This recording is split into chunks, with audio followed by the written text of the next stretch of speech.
Yeah. So shall we start, sir? Yes. Thank you. I'll just yes. I'll just yeah. 1 second. So 1 second. I'll just give an intro and then you can go ahead. Sir. Yeah. Sure. Okay.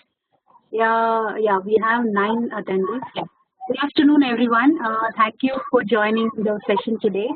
And as you all know, the topic of the session is servitization of Indian automotive industry. And we have with us today Mr. Chandrashekar MS. He's an alumnus of PGSEM 2010 batch. And sir is he's an industry professional with 18+ years of experience in varied roles ranging from product strategy for connected services, high-end energy services sales, commodity-based software development. He is currently working as a AGM business product planning at Volvo Group India Private Limited. As you all know, the format of the session is sir will be presenting the session for almost an hour, and you can type if you have any chat window, or if you want to come offline and talk over the voice also, please let me know in chat window. I can unmute you. As of now, by default, all of you are on mute. So if you want to talk or share anything, as we have 12 people. So if you want to share anything, you can just let me know in the chat window. I can unmute you after the end of this. Yeah. Okay. Yeah. Over to you, sir. Thank you. Thank you once again, sir, for taking the session. Thank you, madam. I think thanks for IAMB for giving this opportunity to have this webinar. I think also thanks for a very kind introduction. So in the interest of time, so let me get started and welcome all for the participants. The topic of the day is servitization of Indian automotive industry. I think you've seen that the Indian automotive industry is having what do you call as a roller coaster view over the last few months or even last couple of years.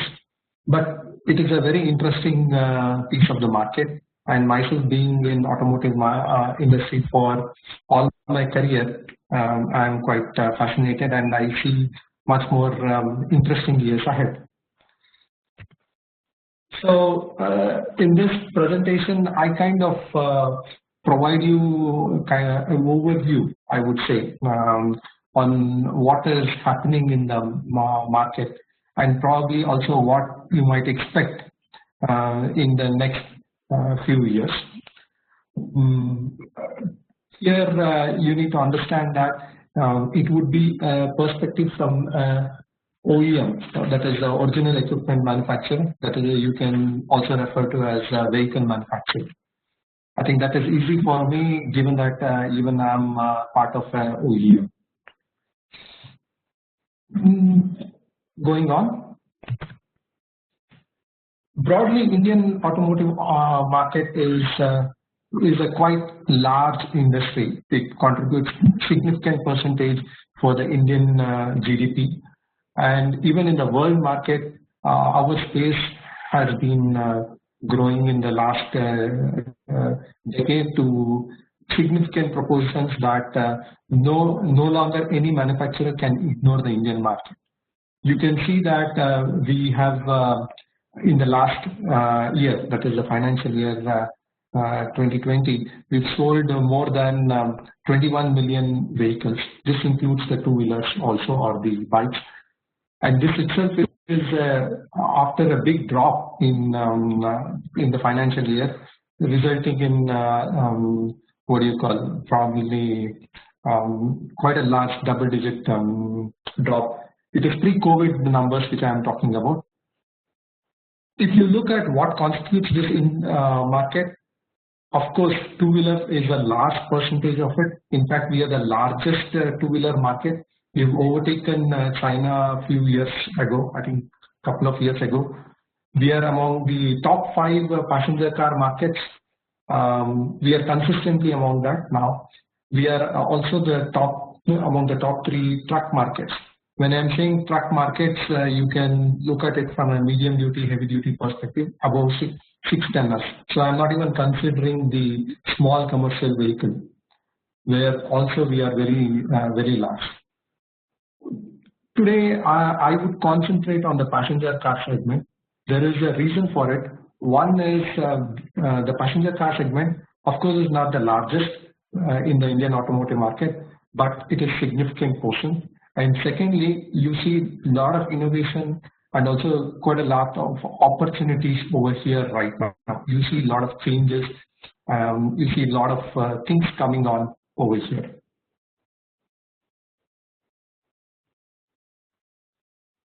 We've just been through the festival season. I think probably this is the season where you will see a lot of advertisement regarding car sales. And I just picked up few things from various places of basically these are print ads, you can say. Most of it, if you see how the car is being sold in India, has been, or rather it has been sold since this way since probably 2 decades now, 2.5 decades since the liberalization. You see great design or features, things like that. Of course, price is all is mentioned in some way or the other, and even there is emphasis on the benefits.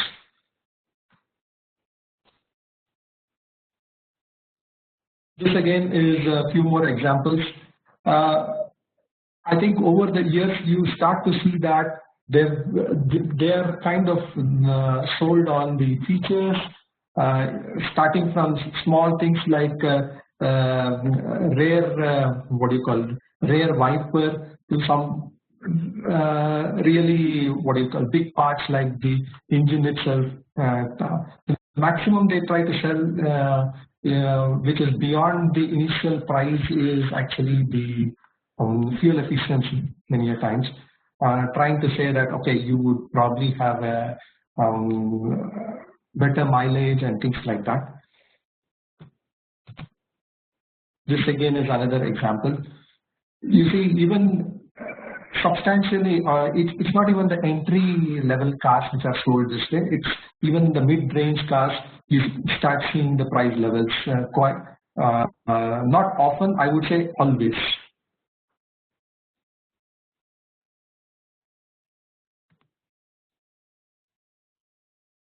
This is very this one of them is quite close to my heart. Here, a few years ago, Tata was having Lionel Messi as the brand ambassador. Even with that, the whole thing, the price and few features were there, but there was no mention about what do you call? I don't recall they mention about anything about reliability or durability, which probably might have might also have appealed to a lot of customers, and given the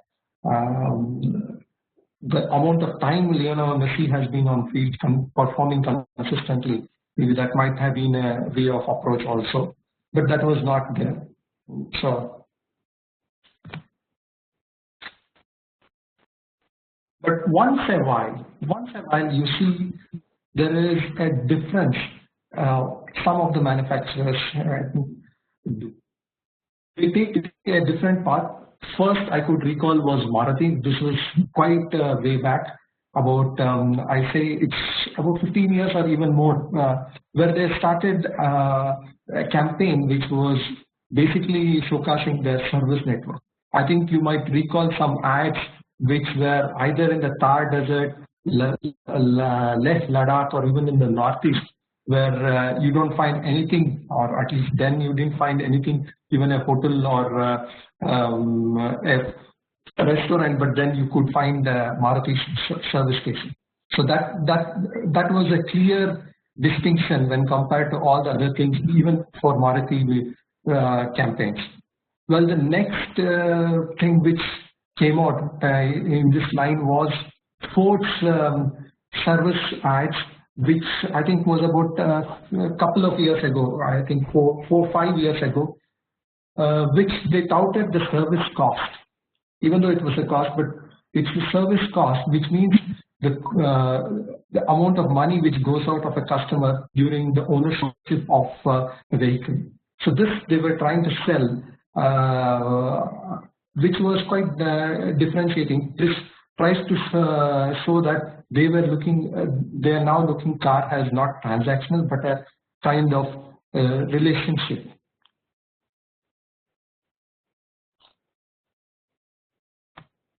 Then I think in the COVID times when the sales really crashed down, suddenly, or even a little before also, suddenly you started seeing this much more, like subscribe a car. Initially, when I looked at it, it was like, okay, what is it different? Is it like they are trying to say it's a magazine or a phone service or something like that? But it was quite a what do you call wordplay. It is a type of leasing, but devoid of a lot of conditions.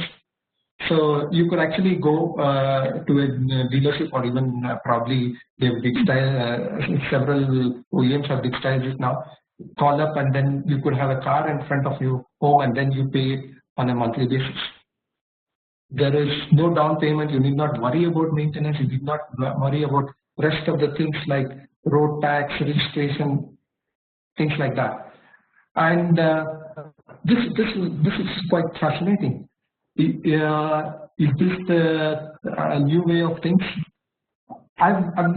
We've still not got the numbers on how much has been subscription over the last 2 years or since this has come out, but maybe this might be a new or rather new way of things which is going to come in the coming years. So let's look at what is driving this kind of behavior. You see, it's not one-off behavior. Like if you look at the service cost ad or something, it was only one or two OEMs who were trying to do it. Here you have probably almost the entire industry trying to do this. So that means there is a change in behavior. And what we will try to do is try to look at what is driving them to change this behavior. Is there what do you call realignment in the industry, or are the OEMs trying to look at the market in a completely new way? So let's start from the beginning. So when you buy a car in India, what do you get? I think we all know that there is something called as the ex-showroom price, and then of course on-road price, etc. But even in the ex-showroom price, it's not just a car you get. You get many, or in the recent days, you get a plethora of accessories. Higher the what do you call the price of the car, the more is the tendency to add accessories together with it, or rather that is also seen. Then of course there is some part of service which we call as a free service or something like that, which is tagged along. Then there is the manufacturer's warranty. Some extent it is legislation, some extent it is offered because they need to maintain their brand image, etc. Few of the OEMs also have on-road assistance along with the base price itself. While other things which generally we also take into account when we buy a car, financing, insurance, some because we need that by government legislation, say the third-party insurance. While they add a lot more bumper to for insurance, other maybe even what do you call driver and passenger insurance, things like that. Then authority approval. I don't know how many of you know, you actually can get the registration done yourself, but I don't think any one of us have tried, at least these days. In fact, there was one instance where the registration office was almost like 100 or less than 100 meters from the dealership. But even then, I didn't try to get the registration myself. So what is happening over here is there is a good amount of bundling which is happening, and the customer is more and more willing to take it. if you look at how car was bought probably about 15-20 years ago, we would probably end up in Bangalore. We would end up on the second or the third day in JC Road to add the accessories, a lot of accessories. Okay, but these days the trend that you try to get it done in the leadership, get to have that complete car is much more. Okay, so so there has been this trend to have this bundle together. Now, if you look at from an OEM perspective, so I'm not only selling a vehicle, I'm selling a lot of other things like spare parts, workshop services, financial services like for financing the initial vehicle cost, and then insurance, then of course accessories, and the new term connected services. I think I will come to that, but this is something to do with what happens if you have a vehicle which is connected and things like that. So all these are there. So what I can do is, if I can, whenever I sell the vehicle, if I can sell everything else, then if you look at this picture, then all the bars would have been complete. So along with the vehicle, I sell everything. So that's a best situation for any OEM. So so the bundling works perfectly. But that is not the case. Even though that they would try to put on more accessories, of course there are various variants in each of the models, and then some of them have more accessories, some of them have less accessories. Some people would opt for a financial service from the dealership or the OEM themselves, or outside. Of course, most of the OEMs make it difficult for you to go for things like insurance outside, I think, but you can always have the second and the third year insurance later. These things are quite common. Now, if I'm an OEM looking at how to increase my sales, one is, of course, if I sell more of these services together with the vehicle or to my existing customers who actually buy my vehicle, then it might be one way. The other way is to capture new customers. Now this is the what do you call it, classic farming versus hunting concept. And I don't think I need to ask the question which is easier. So of course, OEMs want to explore this untapped market in the existing fleet more and more. In fact, they would want all the things which they have, all the offers which they have on the entire fleet. So for this, let's see how an OEM can look at it. So we need to follow the customer through his journey. Once he owns a car, what happens? What might be the opportunities for us to sell these various offerings? So to start off, a customer would buy a vehicle. Let's say this is the first-hand car, so out of the factory and then in the dealership. You see, initial stuff which I showed you, easy pickings are insurance, financing, extended warranty, accessories. So these things, of course, we would want. Apart from it, would be some things like connected services, which are generally subscription based, but some manufacturers offer it as a lump sum also. So that is also over here. Then if you have this, if the customer owns the car for a couple of, or rather a year or so, you need periodic maintenance. So he comes over, so and during the periodic maintenance, there will be some, what do you call, wear and tear and things like that, and consumables. So these things again is an opportunity for the OEM. And in India, given the dealer structure we have, most of the, at least in the initial years, the passenger comes back to the dealership, the OEM dealership itself. for this periodic maintenance. This is also tied to the fact that manufacturers tend to say that your warranty, whatever is given from would be void if you don't go to an authorized workshop on things like that. So in a way,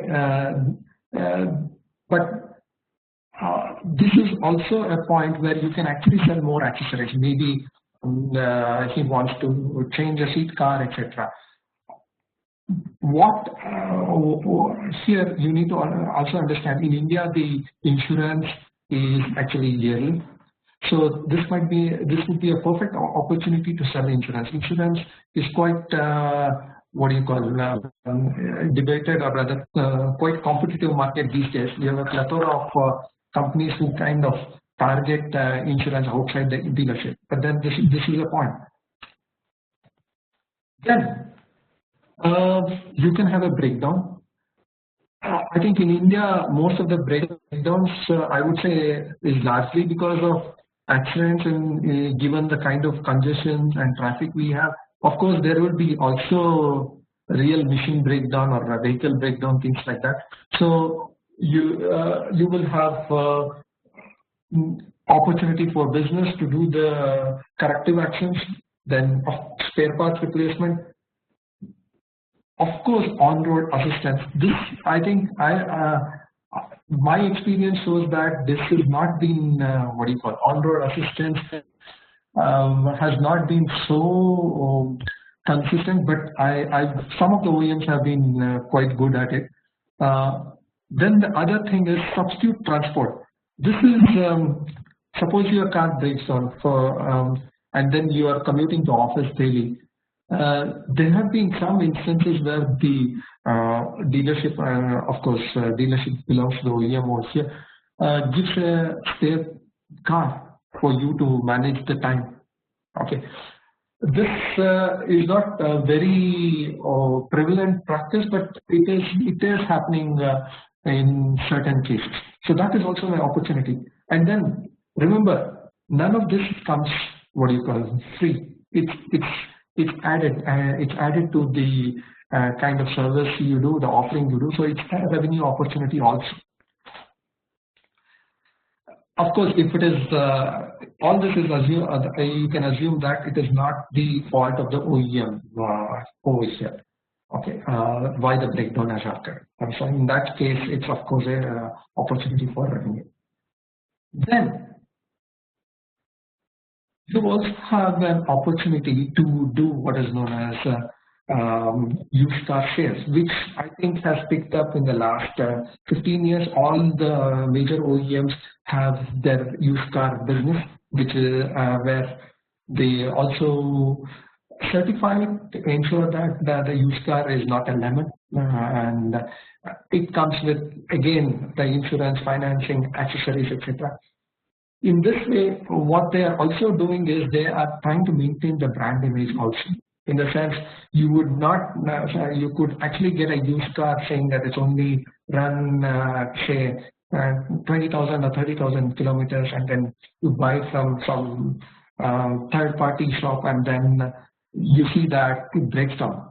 Someone has replaced a major component of the car, like crankshaft or something like that, which would not definitely would not be the case here, because they maintain they would check the car completely, ensure that it is there. So this, from an OEM perspective, this is actually a new revenue opportunity, and that is what they've been doing.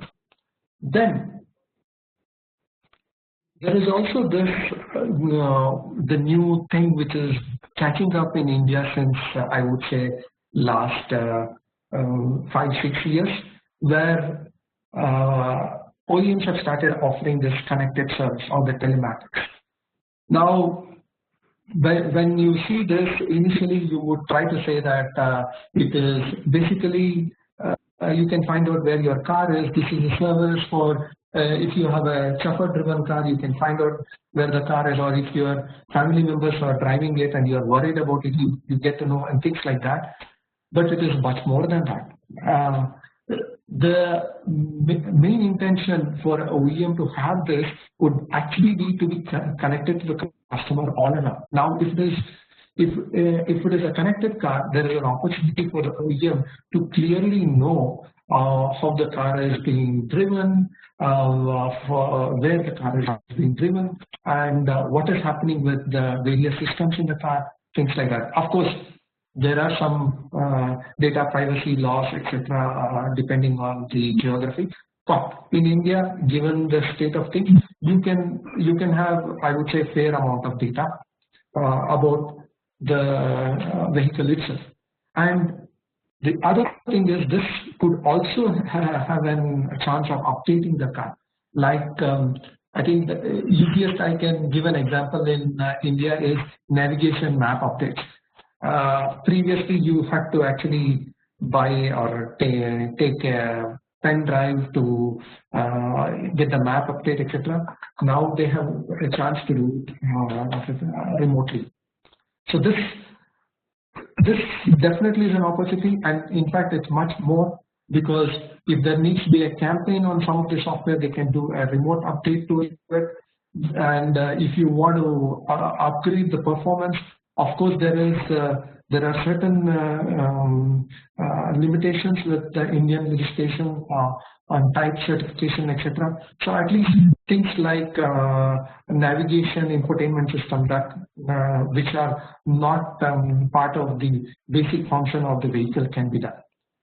Then the other thing is, you see this green kind of triangle on the left hand side. This is what I would call it as recycling. Now, you might have heard our Union Minister for Transport and Highways talking about scrappage policy for quite a long now. So if you have that policy, and then if it is legally mandated that a vehicle needs to be scrapped after a certain amount of years, and in many other countries the scrapping policy is in place, and many a times it's better for the OEM to scrap it, because they can recover a lot more things from the car, and then they themselves can use it in the manufacture of new cars. So that might be another opportunity. So that is why this whole journey shows that it is here, and this is also an opportunity that you would know when the car is being scrapped, means that customer is there is an opportunity for you to sell as an OEM a new car to the customer. So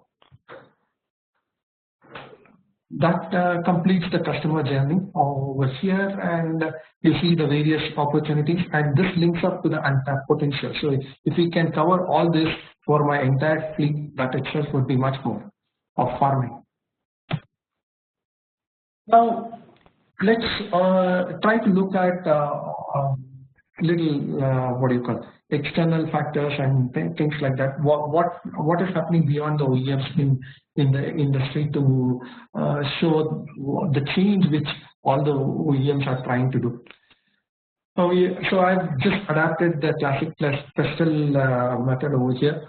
On a political level, if you look at it in the last probably couple of years, or maybe even little more, of course there is a huge indigenization emphasis, and the recent volatile border has also put up some supply challenges to some of the OEMs. So this is a push for the OEMs for sure, because if your supply chain gets distorted, or then you need to rethink about the supply chain, then it is not a small thing, and people from the automotive industry would definitely know how the demands of the supply chain. It's definitely a big challenge. Then looking at the economy, the Indian economy, I would say it's been going through a roller coaster ride of late. Even before the COVID, we have had our own crisis, like the NPA crisis in the financial institutions, and then Of course, and then initially the demonetization, which had a short-term impact and things like that. So all this has contributed to a kind of demand freeze, which I think was visible in the numbers which I showed, like double-digit drop in the last financial year, even before the COVID. Of course, there has been also positive sides of it. India being what do you call it, a growth economy, and given the huge push to infrastructure which the government has been doing, you can see the number of kilometers of roads being built, the highways being built, making it signal free, and then also having things like FASTag and things like that. So all this, I would say, will in the long run ensure that the demand moves up. But at least in the short term, you see both squeeze on the demand and the supply side. And I think it is definitely true, at least 2 months back, because now I know most of the OEMs in the last 2 months have been reporting quite good sale numbers. But still, I think overall the mood has been, if you see, there has been challenges both on the supply and demand side. Then looking little, what do you call, long-term perspective, from a social angle, urbanization is a concept which has been going on across the world, and it is even quite prominent in India. There are several reports from Niti Aayog and the Urban Ministry of India where they have been projecting various numbers. Now, of course, these are pre-COVID, but you can still see has a ballpark number. 60% of Indian population in cities or urban areas by 2050. It is almost seem like there is 1% growth in urban population every year. This was some numbers which I had seen. Then the other thing is the middle class. I think over the last 2.5 decades since liberalization, there is a term which is called the Great Indian Middle Class, which is fueling the Indian growth. Okay, so you can one of the aspirations of the middle class has been a car for quite long. So that is actually a plus factor for at least our industry in that sense. But then there is also a different factor which kind of is a little what do you call a minus factor. The new generation, the people who are born after 90s and even in the millennium. You see, these people are the new kids on the block. They are wanting to be connected all time, and they are willing to share things.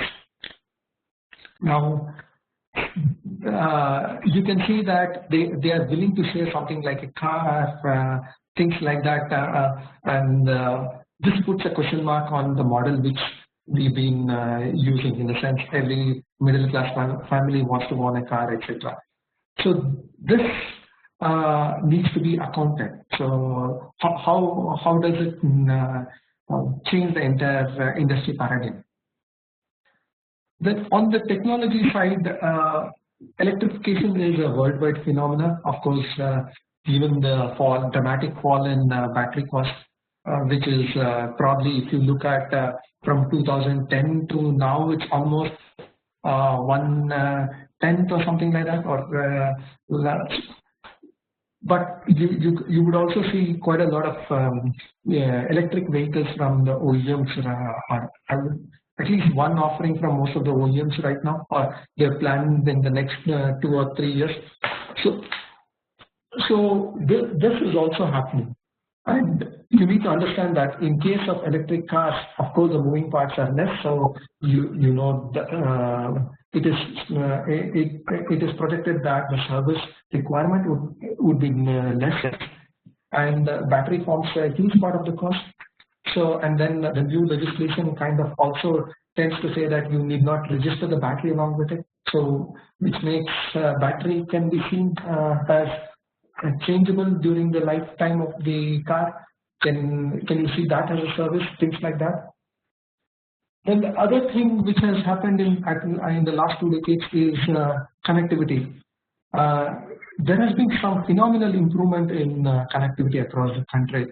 I just put up a graph of base transceiver station in India. You see that it's like doubled or even more than tripled over the last 5 years.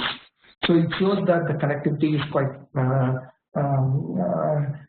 it's there. Of course, one might question that how good is the connectivity, but then at least there has been efforts to make this. So if you link up this, the social generation and better connectivity, maybe these two things might be a positive factor. Maybe it's a different way the industry would shape up, but mobility need will exist, and then the OEMs need to prepare for these changes. Finally, last but not the least, I would say environment. This, I think, should be on the top of most of our minds. It's winter, and if you are in Delhi or any part of North India, you know that you are probably in the hotspot of world's pollution. So these things are not new for us in the sense we unfortunately we have most of the polluted cities in India, at least now during this point of time. And it is not that the government has not been active. There has been various measures by the government, but then this is not going away. A lot more work needs to be done. Then recycling. Recycling is coming into Asia. This is like what do you call? I was like looking at the statement and I was like trying to say, is it so? At least recycling has been there here for quite long. Now, what do you mean by this is recycling in the way where the OEMs also become a part of it. Of course, there are a lot of things like even the huge ships being sent to India for dismantling and things like that. And I think some years back there was an ad by one of our two-wheeler manufacturers who was claiming pride that the steel has been got from aircraft carrier, basically decommissioned and dismantled aircraft carrier. So this would be more prominent, and the industry would have to take a much more bigger lead in it. That is the meaning of it. Then if this electrification and things like that happen, the composition of materials inside the car changes. Several of them are at least right now rare earth materials, and India, unfortunately, at least now we don't have a lot of deposits of this. Of course, if we can have something on mica or maybe the aluminium or something like that, which or iron ore, for example, we might be more comfortable. But right now, we are in this phase. Now, is the government or not acting on it? Of course, the government has been quite in the forefront, even the judiciary to that matter. We have seen big leapfrogging in terms of emission standard. First Bharat Stage 4 and then now Bharat Stage 6, which probably might have been a surprise if you say if we were talking about this in maybe 5 years ago or something like that. And there has been also safety standards which have been enforced. Driver side airbags, parking sensors, speed warning, some of it quite, what do you call, quite logical for the Indian market. Okay. Scrappage policy, I think this has been in discussion for quite long. I hope it comes up very soon, but this is also quite important. It will definitely have an impact on pollution, and it will definitely be a big positive for the industry also. Data sharing laws. This seems like one which is quite odd one out in this whole paradigm. But the reason for this over here is because we are talking about the connected car.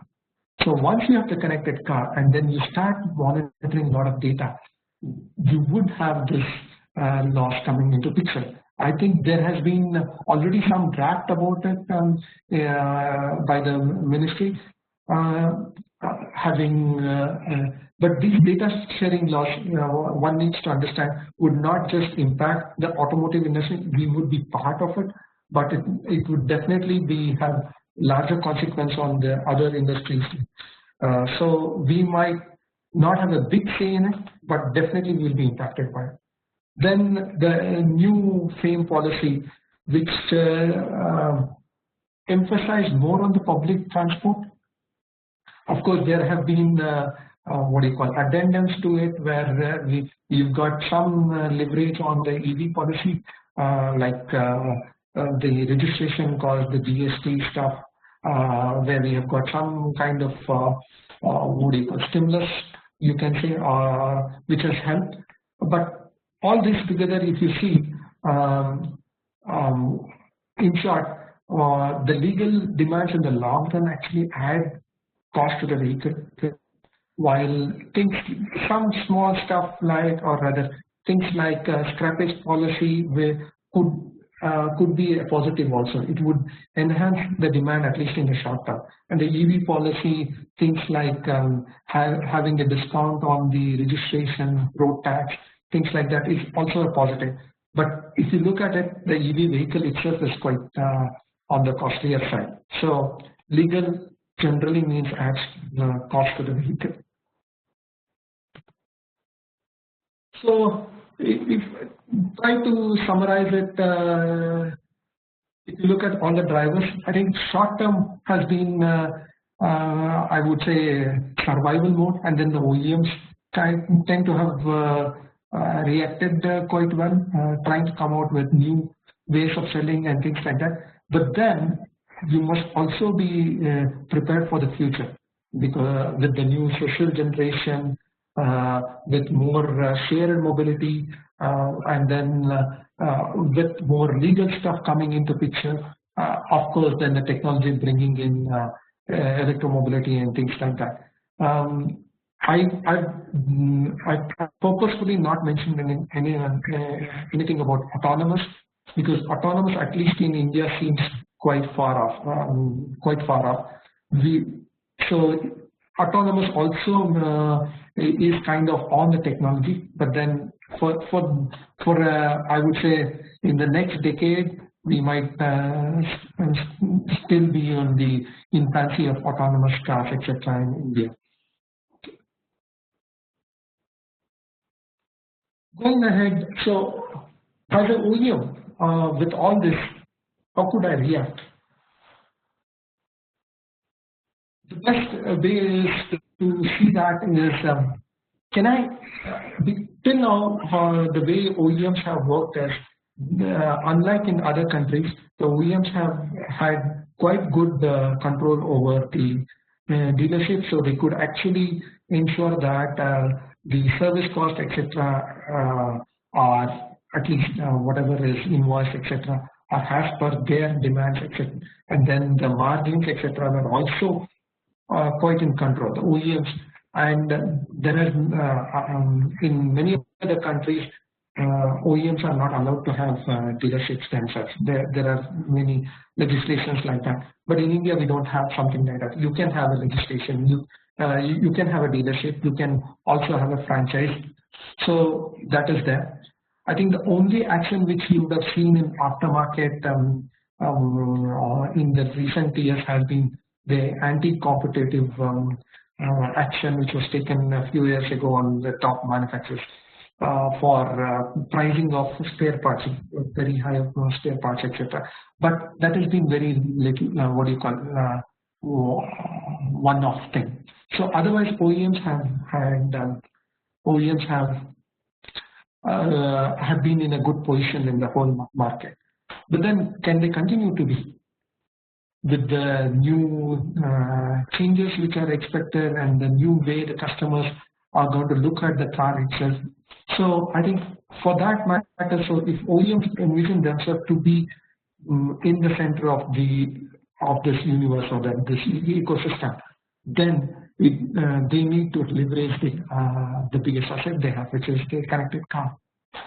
Now they have to ensure that whether they can offer themselves or that have right partners to offer all the things which the customer would want.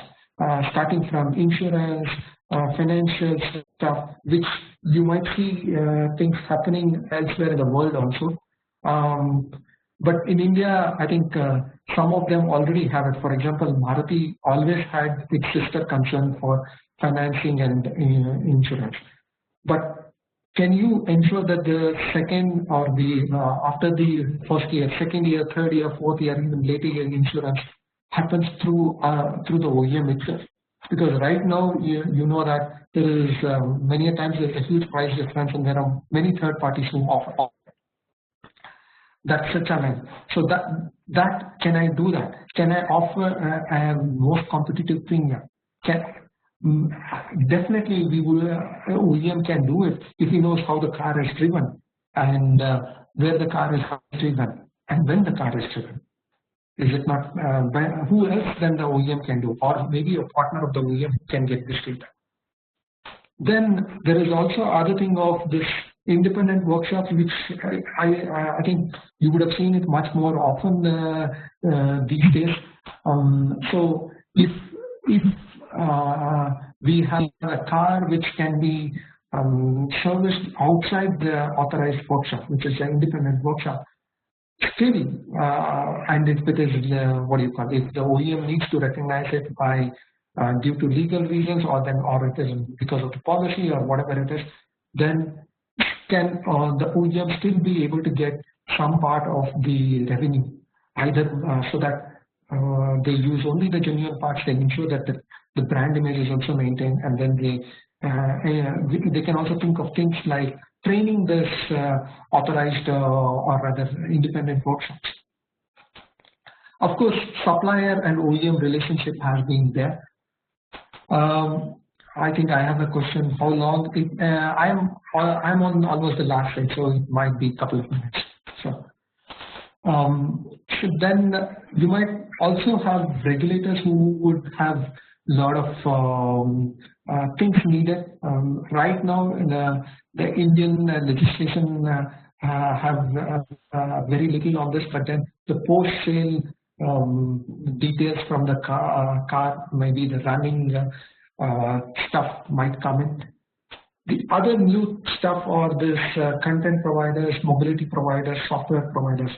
These might be the what do you call googly stuff, I would call the content providers, which might be as simple as navigation or infotainment right now to much larger. Like for example, my car can just go and sit with a Ola system very easily. Like you buy from me, then you can, if you're a fleet operator, you can, or rather if you're a commercial taxi driver, you can just take it, be part of Ola, sorry. Or things like it is very easy to have quick ride on it. Then you can have new software which just gets updated, like Windows releases a new version or Android releases a new version, it gets updated on the car. See, these things can just happen through my car, and then I can be in control of it. So that is what the OEM needs to ensure. So put myself as an OEM at the center of it and ensure that we can do this. And why I'm saying OEM can do it? Because the biggest asset is with the OEM. None of these providers can work without the car. So, and then who makes the car? So that's the way. Now, if you look at where are our Indian OEMs, have they made some what do you call it, small steps, or taken some small steps? Yes, you see that. I think if you look at Hyundai, they're trying to have this ecosystem started with Hyundai Mobility, which I would say is at very infancy stage. But then it's a start. They are trying to connect beyond the car and things like that, so that they are connected with the customer all through. Similarly, Nexa, but Nexa seems to be a little disconnected right now. Seems Mahindra also has tried to do something, but still they're what do you call much more disconnected over here. So this is the thing. And then you look at the subscription idea, that actually falls in place right now. The whole kind of subscription, you can, if you do it, what happens is you know exactly how the car is being driven, where it is driven, how much it's driven, etc. And then you know the customer is paying also. And then later, once he is bored with it or he doesn't want it, then the car comes back. Now it's left to the OEM for whether they want to resell it or whether they want to give it to a fleet for a share mobility or something like that, or they want to scrap it. So in the entire customer journey, the OEM is still connected. So that's the way. And even in case of personal car ownership, with these things like mobility membership, you could have it. So that's the idea. So this is what I had. Any questions?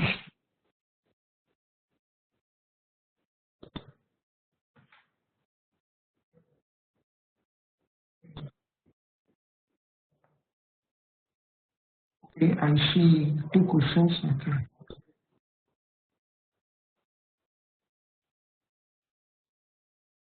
What would be the economic cost benefits of recycling mechanism? The first thing is when if you look at a car, it is of course sum of a lot of parts and things like that. Not all the parts would have worn out.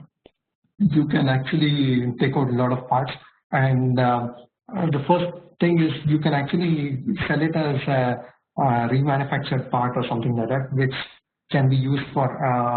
You can also say second. You say second sale or something like that. That is one part. Then in the worst case, you actually extract some of the rare metals and you extract, of course, the steel. So it is actually beneficial. Right now also car manufacturers actually get steel, recycled steel, they use it in some places. So it would be cost beneficial. And in case of electric cars, it might be even more because the battery can be used, the use of battery can be used in other applications like home lighting, things like that. Or so the cost of the battery can be amortized.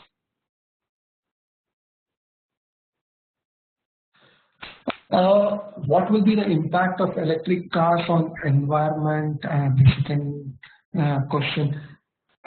There has been quite a lot of studies on this, saying that okay, if you take from well to tire, what is the impact? Then there have been quite a lot of discussion on it. But I think the first and the foremost factor is with electric cars, forget about what has happened before the car. If you forget that,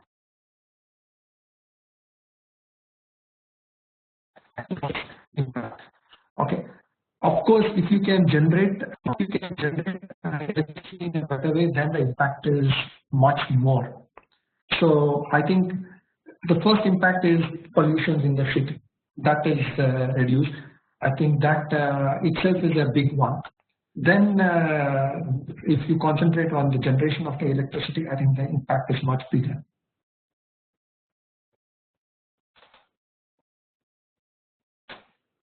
Okay.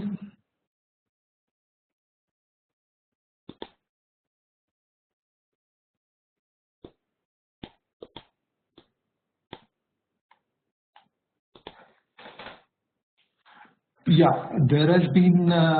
I've right now seen it, but the steel prices. I think it's what do you call it? You see that the steel prices, the commodity, it's quite cyclic. You see that increase and decrease quite often. And recently also there have been some discussion on this. I think this input cost increase needs to needs to be taken care of. It's not something you can't do with it. Given that the steel industry is quite global, so Indian OEMs are impacted in the same way as others. So and the OEMs are much, they know what percentage can be recycled steel and what percentage need not be steel also to great extent. So I think it's not some new thing for the OEMs right now.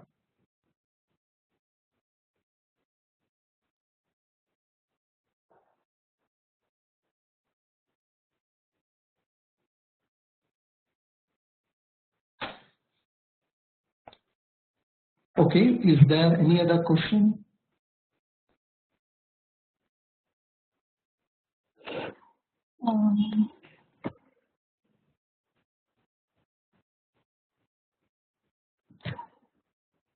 So we don't see any questions. Are you getting directly to you, chat? I'm. Yeah. I think I've got one on the chat and two on the question and answer. I think I answered them. So if not, no more questions, then I would thank all the participants for listening to me. I hope it was interesting, even though it was in the afternoon and I didn't put you to sleep. Yeah. Thank you, sir. Thank you for taking your time and presenting us the webinar. And the recording of this session will be uploaded to our YouTube channel. If any participant wants to listen to it, refer anything, it will be available in our IMB Alumni Webinars channel. Yeah. Thank you all. Thank you. Have a nice day. Yeah. Thank you, sir.